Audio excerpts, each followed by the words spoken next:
내 영혼은 안전합니다. 주 손길로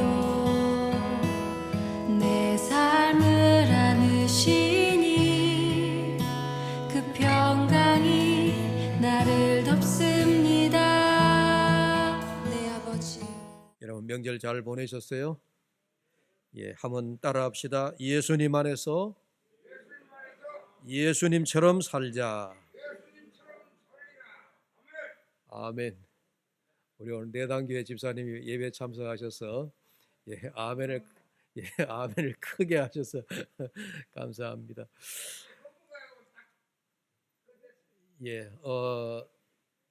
예수님 안에서 예수님처럼 살자. 이제 오늘은 예수님처럼 십자가에 못 박히고 오늘 십자가 설교를 하게 되는데 예수님 안에서 예수님처럼 사는 모습을 제가 언제까지 설교할는지 하나님이 영감 주시는 대로 제가 계속 설교하겠습니다만은 오늘 또 이 말씀을 묵상하는 것은 설날 새벽 아침에 제가 일어나 가지고 가만히 묵상하다가 이 말씀 하나님 이제 예수님 안에서 예수님처럼 살자 웬만큼 설교했는데 이제 다른 주제로 설교해야 하지 않을까요 하다가 십자가 설교하면 더 해라 그러시는 것 같아서 설날 아침 새벽에 제가 말씀을 준비했는데 제가 돌이켜 보니까 한 40대에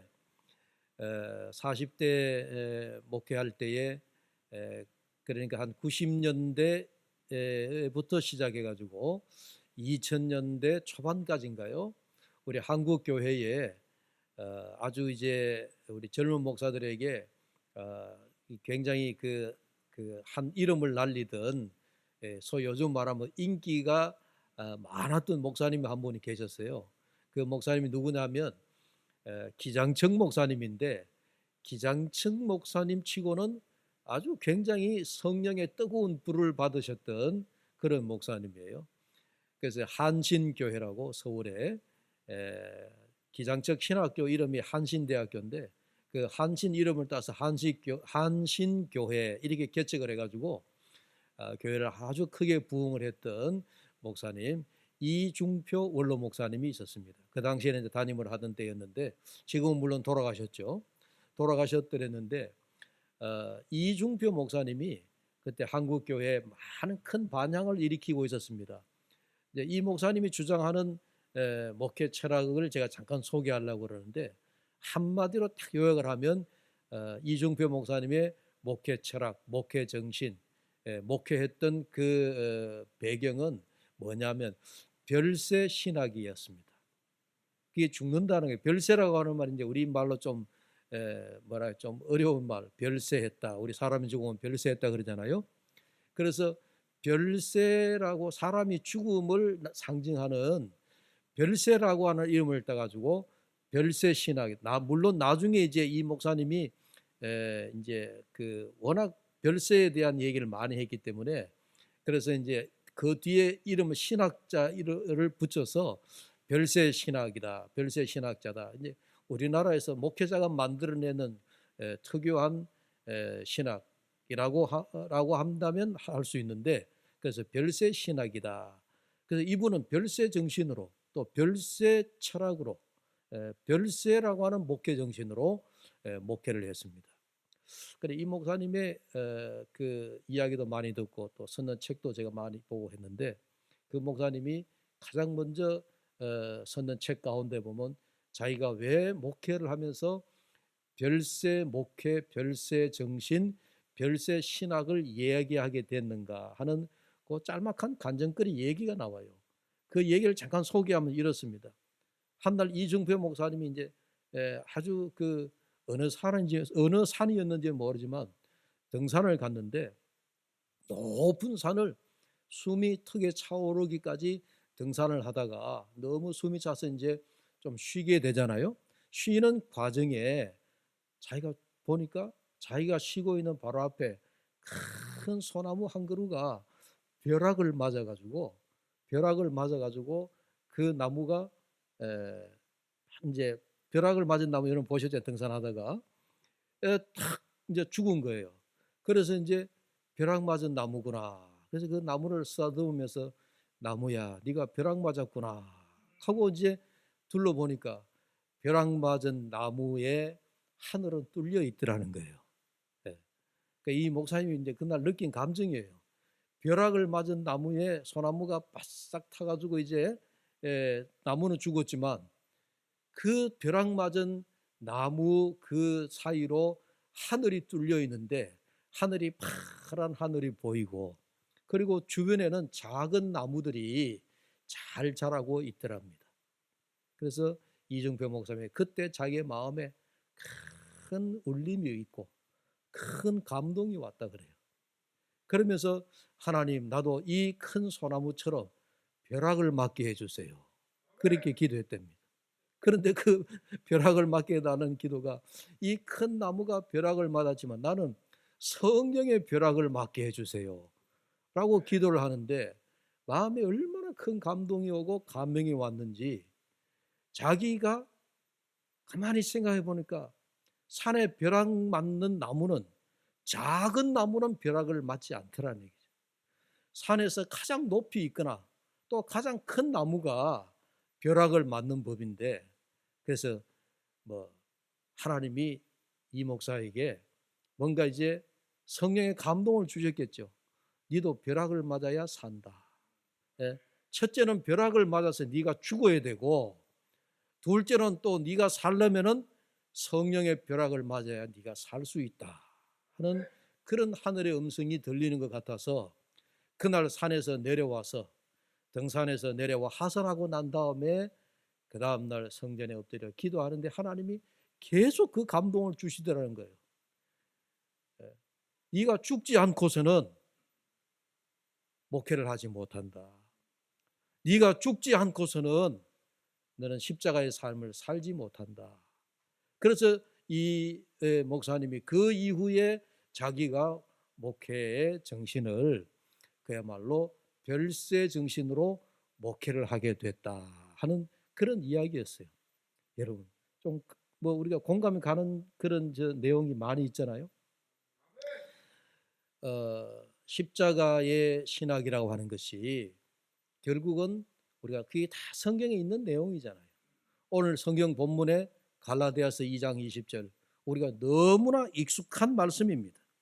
너무나 익숙하고 우리가 또 암송하는 구절인데 내가 십자가에 못 박혔나니 그런즉 이제는 내가 산 것이 아니요 내 안에 계신 예수 그리스도께서 사신다라고 하는 이 별세의 정신, 이 별세의 신학, 이 별세의 삶 이것이 비단 한 목회자로 살았던 그 이중표 목사님의 그런 말뿐만 아니고 이것이 우리 오늘날 살아가고 있는 저와 여러분 또 우리 모두가 이런 별세 정신으로 살아야 된다 하는 것을 저는 글쎄요 설교 준비를 새벽에 일어나서 하면서 그 생각이 문득 들어가지고 오늘 말씀을 보게 되어졌는데 여러분 참 그렇습니다. 여러분 그 이중표 목사님의 이 별세 정신으로 목회하다가 그렇게 돌아가셨지만은 여러분 보십시오. 이 목회 정신이라고 하는 것이 바로 이 별세의 철학이 십자가의 정신입니다. 이것이 여러분 십자가의 신학입니다. 이미 성경에 예수님께서 우리에게 보여주신 그래서 예수님도 당신이 직접 십자가에 못 박혀 돌아가셨던 그 십자가의 정신 예수님 자신이 십자가에 못 박혀 우리말로 죽어버렸다는 말입니다. 십자가에서 죽어버렸던 예수님의 그 십자가 위에서의 삶이 이것이 십자가의 정신이고 이걸 우리가 신학으로 말하면 십자가의 신학이고 그래서 우리가 신학을 얘기할 때도 예수님은 십자가에 달리신 하나님이시다. 그 십자가 신학을 이야기를 하고 있습니다.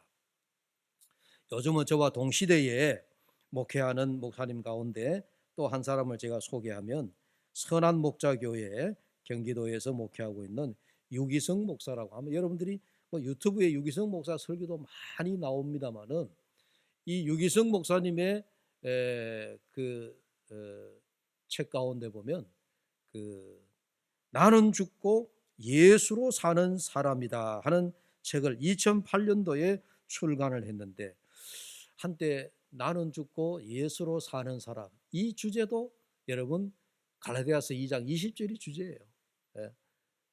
그 말씀이죠. 나는 죽고 예수로 사는 사람이라고 하는 것이 나는 십자가에 못 박혔나니 그런즉 이제는 내가 사는 것이 아니요 내 안에 계신 예수 그리스도로 말미암아 사는 것이다. 이걸 말하는 거 아니겠습니까? 그래서 너무도 익숙한 말이고 또 우리가 잘 아는 그런 그 말인데 그런 놀랍게도 유기성 목사가 나는 죽고 예수로 사는 사람이다라고 하는 이 첫 책을 출간했을 때도 한국 교회에 많은 영향을 주었던 것으로 제가 기억을 하고 있습니다. 내가 죽자는 거죠. 어디에서? 십자가에서. 나는 죽고 예수로 살자라고 하는 그런 구호이기도 합니다. 날마다 십자가에서 죽자 그 얘기죠. 너무도 우리가 잘 쓰는 표현입니다. 그래서 너무 익숙한 말이기 때문에 우리가 잘 실천이 안 되는지는 몰라도 여러분 그래요. 익숙하다라고 하는 것은 그게 우리가 매일 우리의 삶과 굉장히 밀접해 있으면서도 또 너무 익숙하기 때문에 그걸 너무 쉽게 간과하고 지나쳐 버릴 수도 있다 하는 그런 이야기입니다. 십자가에서 돌아가신 예수님의 십자가 그 신학입니다. 십자가에 달리신 예수님을 담자 하는 이야기입니다. 요즘 제가 금년 들어서 계속 예수님 안에서 예수님처럼 살자라고 하는 그런 대주제로 제가 말씀을 전하고 있는 바로 그런 내용이기도 합니다. 예수님처럼 사는 게 뭐냐? 예수님처럼 십자가에 달리는 삶을 살아야 된다 하는 이야기죠. 그래서 예수님만 그렇게 사신 것이 아니라 나도 예수님처럼 십자가에 달리는 예수님처럼 십자가에서 죽는 그런 삶을 우리가 살아야 하지 않겠느냐 그 이야기죠. 그런데 우리가 이런 십자가에 달려 죽으신 예수님에 대한 말씀은 너무 잘 알고 익숙하기 때문에 익숙한 것이어서 우리가 그 사실을 잊어버리고 간과하고 그냥 넘어갈 때가 너무 많다는 거죠. 문제는 나도 예수님처럼 십자가에 달려서 내가 죽어야 하는데 문제는 내가 죽지 않고 내가 살아있다라고 하는 것이 그게 문제죠. 제가 유기성 목사 이야기를 한 번 더 하겠습니다만은 이 유기성 목사는 어릴 때에 그러니까 그 부친이 이제 목사님이었어요. 그래서 선친이 목사님이다 보니까 어릴 때부터 교회 앞마당에서 뛰어놀면서 자라났습니다. 우리 집 아이도 수민이도 시골 교회부터 제가 우리 대본교회도 교회 안에 제가 유일하게 사택에 다른 부목사들은 다 바깥에 사는데 저는 이제 교회 앞마당이 있는 그 옆 2층 그 사택에 제가 살았는데 그래서 우리 수민이도 늘 학교 갈 때도 교회 마당을 밟고 나가고 또 집에 들어올 때도 교회 마당을 밟고 들어오고 그렇게 해서 교회 마당 안에서 자랐다라고 할 수 있는데요. 그런데 이게 좋은 점도 있고 나쁜 점도 있어요. 좋은 점은 아이들이 교회 안에서 늘 정서가 나는 교회 마당을 밟고 다닌다 이런 좋은 정서도 있지만은 또 때로는 안 좋은 일은 뭐냐? 유기성 목사의 말에 의하면 나는 어릴 때 못 볼 것을 너무 많이 봤다. 그 못 볼 걸 본 게 뭐냐? 교회 안에서 어른들이 싸우는 걸 너무 많이 봤다는 거예요. 옛날 우리 한국 교회 참 싸움이 많았을 때가 있었습니다. 큰 굵직굵직한 사건들은 우리 통합측과 합동측이 갈라지던 1960년대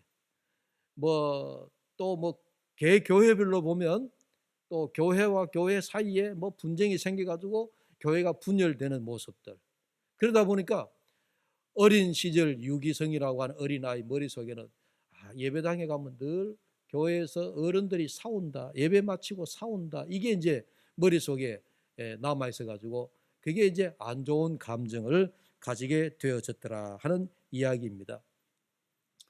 제 친구 동기 목사 가운데 아버지가 목회를 하시다가 돌아가신 그 친구가 있는데 고향이 문경입니다. 문경에서 목회하시다가 작년에 별세하셨는데 그 돌아가신 아버지 이야기 문상 갔다가 그 아버지 부친 이야기를 하다가 제가 한국 교회의 아픈 역사를 다시 한번 되돌아보는 그런 계기가 있었습니다. 이 친구 부친 아버지는 부산 동아대학교 법과대학을 졸업했는데, 그래서 이제 법학과를 졸업하고 부산에서 동아일보 기자를 하다가 다시 신학을 하고 목회자가 됐다 그래요. 그리고 자기 고향인 문경에 와서 이제 문경교회, 지금도 가면은 문경교회가 문경시에 문경교회라고 하는 이름의 두 교회가 있대요. 똑같은 문경교회 하나, 또 여기도 하나. 이름도 문경교회 똑같아. 그런데 교회가 두 개. 그 교회가 언제 갈라졌느냐? 1960년대 소위 우리나라의 WCC로 인하여서 개혁교회와 또 어떤 그 보수교회, 뭐 이런 이제 싸움의 논쟁이 굉장히 심각했을 때에, 그래서 교회가 갈라졌는데, 이 기자 출신이다 보니까 이 그때는 전사 시절이에요. 기자 출신의 목회자가 그 교회를 담임하면서 예배당도 돌교회로 다 짓고 했는데, 그 과정에서 교회가 싸우는데 기자이다 보니까 그 교회 목회 일기를 찍었네. 돌아가시고 난 다음에 아버지의 그 목회 일기장을 보다 보니까 요즘 새롭게 문경교회 옛날에 1960년대 같은 지금부터 한 4, 50년 전 이야기겠죠. 그때 그 기록을 너무나 세세하게 적어놨는데 매주일마다 교회 사오는 목사, 장로 막 사오는 그런 이야기를 너무 세세하게 적어놨더라는 거예요. 근데 그 일기 가운데 이런 내용도 있어요.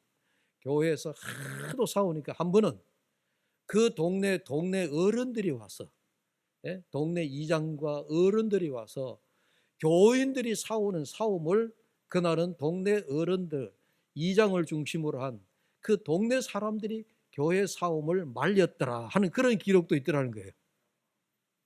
참 놀랍죠. 얼마나 싸웠으면 교회 안에 분쟁이 너무 심하고, 또 하나는 그 일장 가운데 서로 내가 옳으니 네가 옳으니 그러면서 한 번은 교회 마당에서 싸움이 벌어졌는데, 정말 옛날 화장실은 다 푸세식 화장실이었잖아요.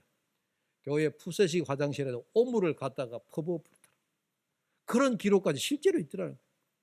그래서 참 그 문경교회, 오늘날에는 이제 합동측 문경교회, 통합측 문경교회, 문경에 가면은 두 개의 교회가 이름이 똑같은 이름 교회가 있지만은 그 한 5, 60년 전에 그 교회가 분파되기 전에, 갈라지기 전에 사왔던 생생한 기록이 아버지의 목회 일기장에 고스란히 적혀 있는 것을 보고, 그거는 비단 우리 전체 한국 교회의 한 일부분에 어느 시골 교회에서 사왔던 이야기지만은 그것이 그 당시에 한국 교회의 실상이었더라 하는 생각을 하게 되어졌습니다. 여러분, 우리가, 제가 왜 이런 얘기를 하는가 하니까, 오늘날에는 뭐 옛날처럼 교회가 그만큼 갈라지도록 소위 말하여 피 터지도록 싸우는 예는 없지만, 그러나 여러분 보십시오. 예수님께서 십자가에 달리셨다 하는 이 말을 우리가 생각해 보면, 여러분, 오늘날 우리는 비단 그런 싸움, 그런 분쟁, 그런 일은 없다 할지라도 우리가 과연 예수님의 십자가에 못 박혀 돌아가셨다는 이 이야기를, 이 말씀을 우리가 묵상을 해 보면은 우리가 참 깊이 생각해야 될 부분이 많다 하는 생각을 갖게 되어집니다. 여러분, 운동하는 사람들은 글쎄요, 같은 종목에 운동하는 사람들끼리 마음이 서로 통한다라고 해야 될까요? 예를 들어서 수영하는 사람은 수영장에서 수영하는 이야기로 꽃을 피웁니다. 마라톤 하는 사람은 마라톤 하는 사람들이 모이면은 온갖 이야기가 마라톤 이야기예요. 또 요즘 축구하는 사람들은 또 축구로 얘기로 모이면은, 우리 요즘 세계로 뜨는 누구죠? 손흥민인가요? 손흥민이가 받는 연봉이 1년에 200억이 넘다나요? 2천억이 액수도 잘 모르겠는데 어마어마한 연봉을 받는데, 그 손흥민이가 받는 연봉 이야기부터 시작해가지고 온통 축구 이야기예요. 그 얘기는 무슨 얘기냐면, 우리가 서로 동운동을 하거나 또 같은 마음을 나누거나 그럴 때 서로 이야기하면 그런 동족의 사람들끼리의 마음이 서로 통한다 얘기예요. 같은 이야기를 하다 보면 어떤 그런 이야기에 서로 마음이 통할 때가 있다는 이야기인데, 우리가 예수님을 닮는다라고 할 때에 우리가 예수님과 가장 마음이 맞고 예수님과 가장 잘 통할 때가 언제라고 생각하세요? 예수님이 십자가에 못 박혀 계시는데 나도 예수님과 같이 십자가에 같이 못 박혀 있으면 그때 예수님과 나와 마음이 가장 잘 통하겠다 하는 생각이에요. 예수님은 십자가에 달려서 못 박혀 달려 계시는데 나는 그 밑에서 딴전을 부리고 있으면 예수님의 마음과 내 마음이 서로 통할 리가 없다. 그 얘기를 하고 싶은 거예요. 나도 십자가에 못 박힐 때 못 박히신 예수님과의 교제가 있게 될 것입니다. 우리가 십자가를 가까이 할 때 십자가에서 예수님과의 십자가 교제의 비밀이 있게 되더라는 얘기입니다. 그래서 주님께서 제자들을 부르실 때도 가장 먼저 하신 말씀이 이렇게 말씀하셨어요. 누구든지 나를 따라오려거든 자기를 부인하고, 그 다음에 뭐죠? 자기 십자가를 지고 나를 쫓을 것이니라. 예수님이 제자들 부를 때에 너희도 너희의 십자가를 지고 나를 쫓을 것이야, 따를 것이니라.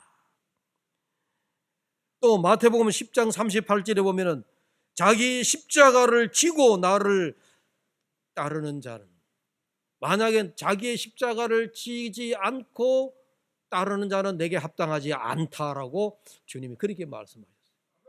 주님과 제자들 사이에도 가장 마음을 나눌 때에 예수님이 꼭 십자가를 지는 이야기를 하셨다. 십자가를 지는 이야기. 저도 목회 현장에서 예수님처럼 십자가에 못 박히는 목회와 삶을 잘 살아내지 못함을 제가 고백하지 않을 수 없습니다.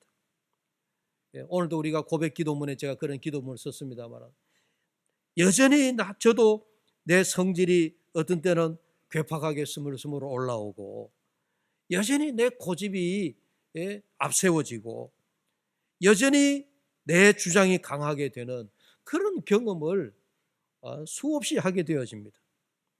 그렇죠. 내 뜻대로 뭐 일이 되면은 좋고 내 뜻대로 일이 안 되면 기분이 상하고, 그럴 때마다 이게 십자가의 모습이 아닌데, 내가 기분이 안 좋더라도 내 뜻대로 되지 않더라도 주님의 뜻대로 되고 주님이 원하시는 대로 되고 그리 되어야 좋은 것인데, 내 뜻대로 되면은 좋고 내 뜻대로 안 되면은 기분이 상하고, 이게 십자가에 못 박힌 나의 모습이 아닌데 하는 그런 생각을 갖게 되어집니다. 그래서 로마서 6장 6절 7절 8절에 보면 우리가 알거니와 우리의 옛사람이 예수와 함께 십자가에 못 박힌 것은 죄의 몸이 죽어 다시는 우리가 죄에게 종노릇하지 아니하려 함이니 이는 죽은 자가 죄에서 벗어나 의롭다 하심을 얻었습니다. 만일 우리가 그리스도와 함께 죽었으면, 그렇게 말씀합니다.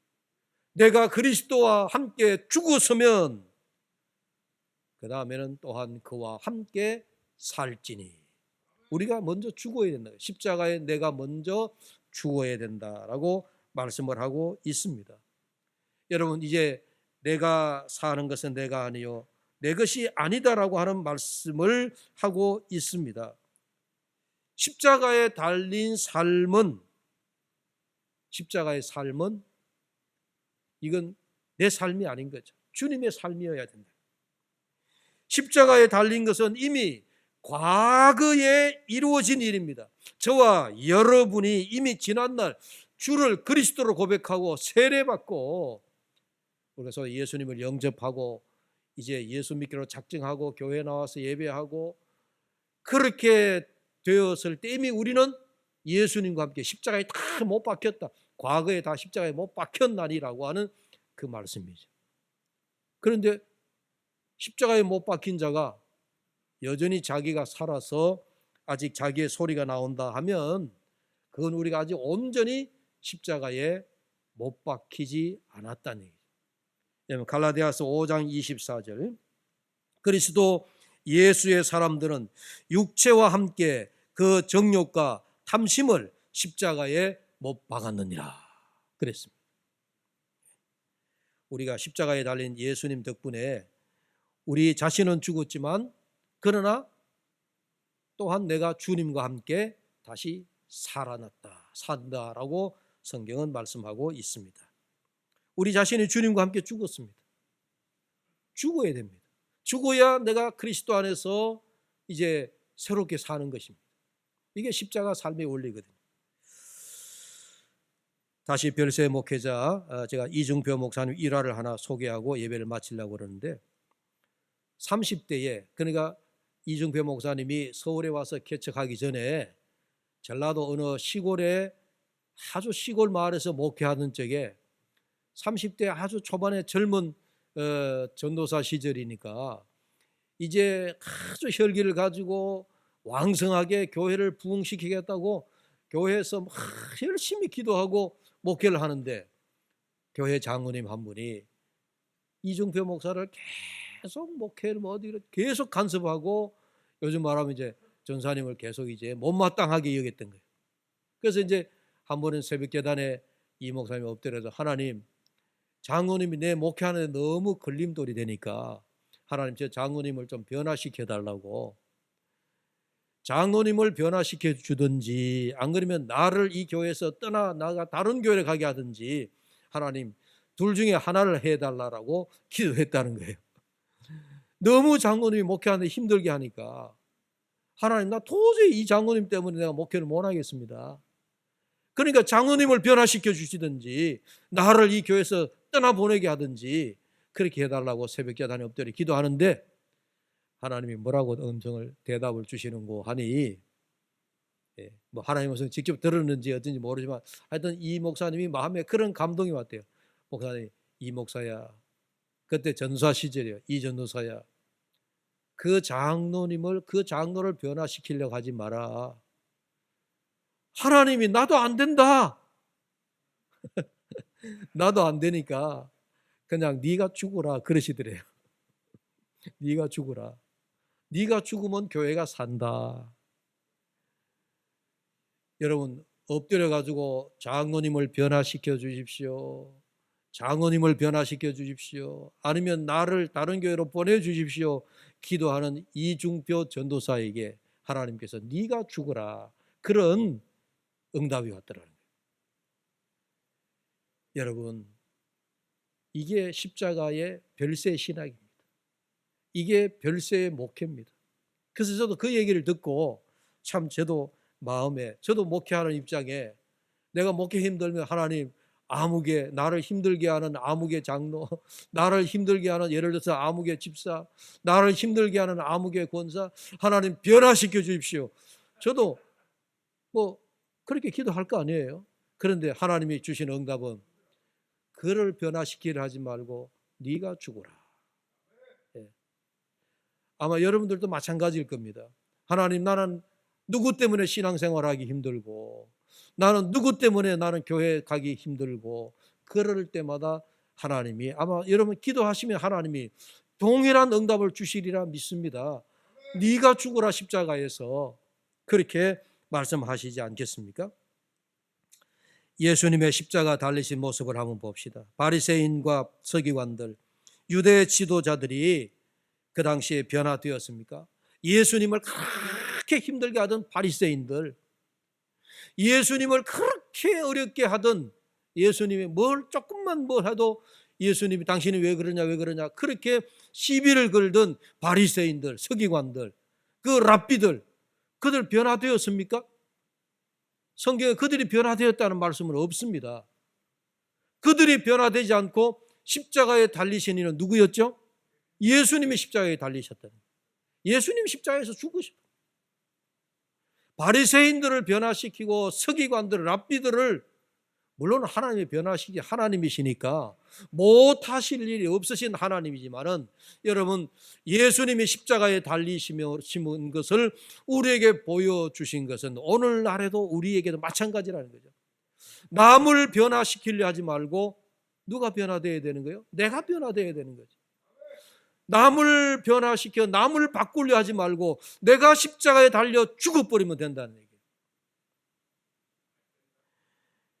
예수님께서 십자가에 못 박히는 그 순간에 십자가의 승리의 깃발이 높이 올라간 줄로 믿습니다.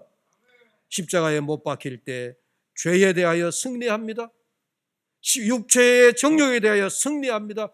십자가의 믿음이 이깁니다. 사망도 이길 수 있습니다. 죄와 세상에 대하여 승리하는 겁니다. 여러분, 오늘 마지막 결론의 말씀입니다. 한번 따라합시다. 나는 죽고, 나는 세상에 대하여 죽고, 나는 죄에 대하여 죽고, 나는 욕심에 대하여 죽고, 다 내가 죽으면 되는 거예요. 죄에 대하여 내 자신에 대하여서도 죽고, 남편에 대하여서 죽고, 아내에 대해서도 남편이 죽고, 자녀에 대하여서도 부모가 먼저 죽으면 되는 거죠. 여러분 교회가 이렇쿵 저렇쿵, 여러분 교회가 마음에 들지 않습니까? 그러면 내가 죽으면 되는 거예요. 그래서 내가 죽고 다만 내 안에 예수 그리스도로만 사는 사람 되시기를 주의 이름으로 축복합니다. 부디 여러분 죽은 자는 말이 있다 없다? 없습니다. 죽은 자는 말이 없습니다. 예수님이 내 안에 계셔서 나는 죽고 내 안에 그리스도로 살아가는, 여러분 너무 익숙한 말이기 때문에 여러분들에게 어떻게 표현을 해야 할지 모르겠어요. 우리 다시 한번 예수 안에서 나는 죽고 예수 그리스도로 삽시다. 아멘. 기도합시다. 하나님 아버지, 오늘도 내가 그리스도 안에서 죽지 못하고 십자가 위에서 죽지 못하고 내가 살아 큰 소리 나고 내가 살아 외치고 내가 살아 주장이 나오고 내가 살아 고집이 나오는 우리의 모습을 보면서 하나님 다시 한번 십자가에서 우리가 절망하며 나는 죽고 내 안에 다시 사신 그리스도로 살아가는 우리의 십자가에서 죽는 우리의 삶이 되게 하여 주시옵소서. 예수님의 이름으로 기도하옵나이다. 아멘. 주